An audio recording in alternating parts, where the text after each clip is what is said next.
Moitas gracias, señora presidenta. Señorías, pois comezamos un pleno que supoño que todos e todas tivemos reunión de grupo e falando, vendo ademais o guión do pleno, dixemos imos pasar aquí día e medio para nada. Digo que día e medio para nada porque pasamos xa, dicía o señor Bugallo, o debate en comisión, o debate en ponencia, o debate outra vez en comisión, prácticamente para nada.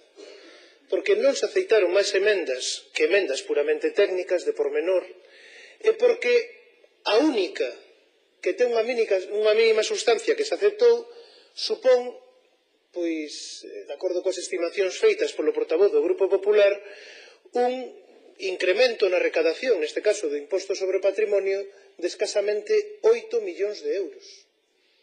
Por tanto, despois de casi un mes de tramitación dos orzamentos, isto é o que hai. Os orzamentos van saír da Cámara tal e como o Goberno os introduciu nela, prácticamente sen modificacións.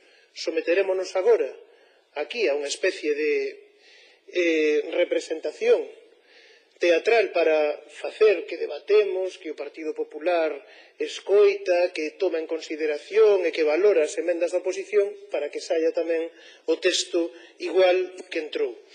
E isto ten a ver con que esta forma de tramitar os orzamentos, esta desconsideración do noso punto de vista para o que é o papel do Parlamento, para o que é o papel da sociedade, onte en Ferrol máis de 30.000 persoas, verdade, tamén saíron á rúa demandando cousas que deberían estar nos orzamentos e que non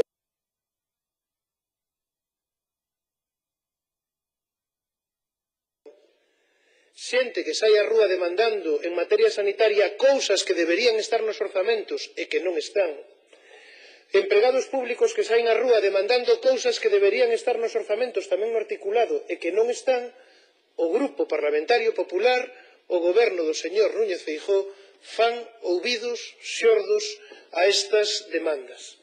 Por tanto, supoño, salvo que agora nos dean algunha sorpresa, que nada vai mudar neste día e medio, neste pleno xa de saída, así se lle chama, dos orzamentos da Cámara. Nos teimamos na defensa e no mantemento de emendas que o Partido Popular rexeita. Falando do articulado, pois teimamos en defender un emprego público en Galiza de calidade. E facémolo de varias maneiras. En primeiro lugar, defendemos os dereitos dos empregados e empregadas públicos a negociación colectiva, os dereitos a que se respeiten os acordos adoptados en mesas sectoriais, en negociacións, e, por tanto, rexeitamos a rebaixa unilateral, inxusta, decretada polo señor Núñez Feijóo do 40% das súas pagas extraordinarias de xuño e de decembro. Un recorte feito con nocturnidade e aleivosía, e mesmo con algo de engano, cando o señor Núñez Feijóo dixo no, as retribucións dos empregados públicos no ano 2013 van subir con relación, dicía, ao ano 2012, porque en vez de sacarlle toda a paga de Nadal, imoslle sacar só o 40% da de xuño e o 40% da de decembro. Iso é o que entende o señor Núñez Feijóo por subas, é dicir, que no ano 2013, para cumprir aquilo que el asume, que el asina, cando van ao Consello de Política Fiscal e Financeira e din, sí, o déficit, sí, o límite de débeda, sí, todo o que vostede queira, claro, este ano se restan case 230 millóns de euros de retribucións que os empregados públicos galegos deberían recibir. A pregunta, e xa a fixemos en van no debate de totalidade, fixémola tamén no debate en comisión e en ponencia, que van facer no ano 2014? Van seguir reducindo, van seguir recortando as retribucións dos empregados públicos porque están quedando vostedes sen marxe de manobra. Ben, pois nós queremos que se manteñan, que xa é perder poder adquisitivo porque tamén está aí o efecto de inflación, que non se recorten no ano 2013 as retribucións dos empregados públicos en Galiza. E como consecuencia desa emenda de supresión que diriximos ao artigo 20, a línea 1, letra D, van toda unha serie de emendas en coherencia con esta que intentan tamén suprimir e o que perseguen todas aquelas recortes, todas aquelas rebaixas na remuneración de empregados de empresas concesionarias, de recortes tamén nas remuneracións do persoal estatutario, de persoal laboral, etcétera, etcétera. Entendemos que iso é o mínimo que debería tamén aprobarse neste pleno. En segundo lugar, entendemos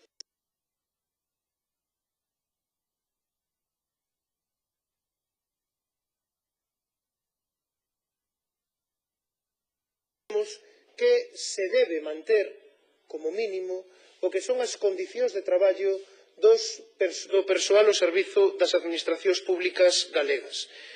Non se nos dixo que isto igual se aceptaba, pero seguimos na mesma. A Xunta de Galiza desde hai 2 anos suspende tamén unilateralmente, a isto me refería cando falaba de respeitar os pactos e os acordos acadados coa representación dos empregados públicos, suspende unilateralmente a aplicación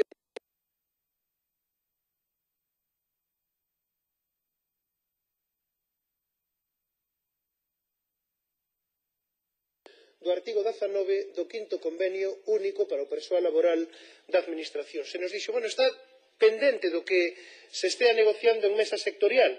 Xa sabemos que en plena negociación sectorial, estamos falando sobre todo do persoal laboral ao servizo da Consellería de Traballo e Benestar, vostedes introduciron unha grande novidade, que é o primeiro expediente de regulación de emprego no ámbito da Administración galega.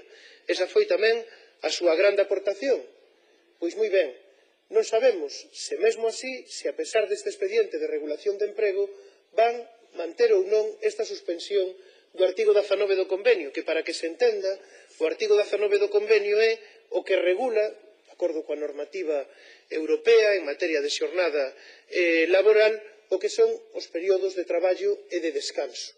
É dicir, vostedes reducen persoal, vostedes botan persoal á rúa e vostedes o que fan é explotar aínda máis o persoal que queda traballando para, neste caso, a Consellería de Traballo e Benestar. Hai outras emendas tamén. Supoño que vostedes, igual que fan no ámbito sanitario, queren acabar coa universidade pública en Galiza. Supoño que iso é o que pretenden, porque se non fose así, desde logo, a forma en que se asañan con ela ten difícil explicación.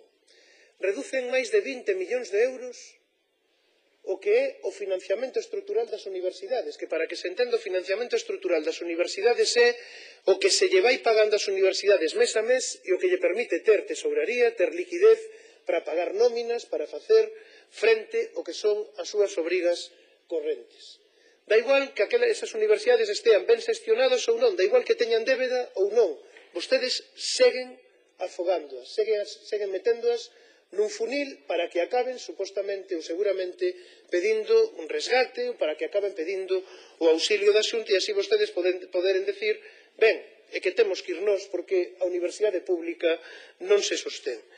Bueno, nós entendemos dúas cousas. En primeiro lugar, que se debe manter o financiamento estrutural das universidades. En segundo lugar, que non se debe introducir este recorte que vostedes meten no capítulo 1 das universidades en coherencia co que defendemos para o conxunto dos empregados públicos. E, en terceiro lugar, que deben eliminar todas aquelas tutelas, todas aquelas autorizacións que, na práctica, o que supoñen é eliminar a efectividade da autonomía universitaria. Someter calquera decisión das universidades sobre o seu persoal, sobre a súa xestión orzamental, a autorización previa de direccións xerais da Xunta de Galiza é, na práctica, laminar a autonomía universitaria. E nós, desde logo, estamos en contra dese tipo de decisións. En materia tributaria, bueno, vostedes chegan a unha transacción co Partido Socialista. Supoño que o Partido Socialista acepta porque, bueno, é o que lle quedaba, non quedaba outra, non? Pero, claro, é que son simplemente 8 millóns de euros no imposto sobre o patrimonio. Vostedes poderían rebaixar o mínimo exento no imposto sobre o patrimonio, pero non o fan. Vostedes poderían actuar sobre o tramo autonómico do imposto da renta das persoas físicas, pero non o fan. Vostedes poderían introducir novas figuras impositivas e nós facemos unha proposta. Un novo imposto sobre as superficies comerciais. Un imposto que xa existe noutras comunidades autónomas. Un imposto que nunha sentencia do mes de decembro do ano pasado o Tribunal Constitucional sancionou como plenamente conforme a ese bloque da constitucionalidade do que vostedes tanto se lembran cando lles convén, pero está claro, vostedes escollen en que lado poñerse. Non queren gravar a quen máis que ten, non queren que pague máis quen máis gaña, non queren que paguen máis as grandes superficies, a pesar de que iso equilibraría a posición competitiva no mercado de grandes superficies e pequeno comercio, cos problemas polos que está atravesando. En definitiva, vostedes o que pretenden é seguir gravando máis, seguir facendo que paguen máis a través de impostos indirectos, de tasas, de prezos públicos, do canon da auga, que iso sí que sobe os de sempre. Os traballadores, os consumidores, os autónomos, as pequenas empresas, o pequeno comercio. Nos propoñemos, mantemos tamén, e vostedes terán que pronunciarse, este novo imposto sobre as grandes superficies comerciais. Veremos que posición teñen, se están a favor do pequeno comercio ou se están a favor da grande distribución que na súa inmensa maioría, ademais, está en mans foráneas. Temos tamén algunha outra emenda que eu gostaría agora de salientar.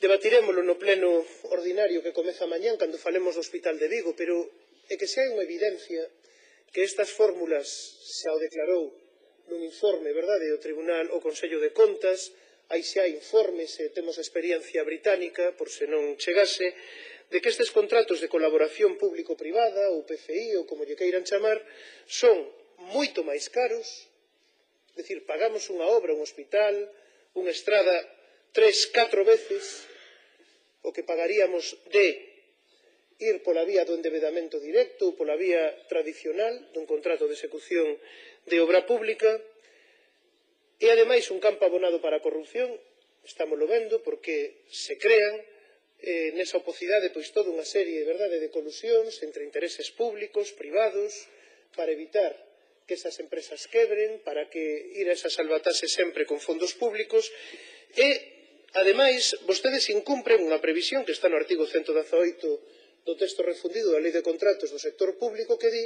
que antes de acudir a estas fórmulas de colaboración público-privada hai que realizar un informe dentro das actuacións preparatorias, unha memoria previa na que se valore se compensa do punto de vista facendístico, do punto de vista do erario público, que solución é máis cara, que solución é máis gravosa. Vostedes isto incúmpreno abertamente.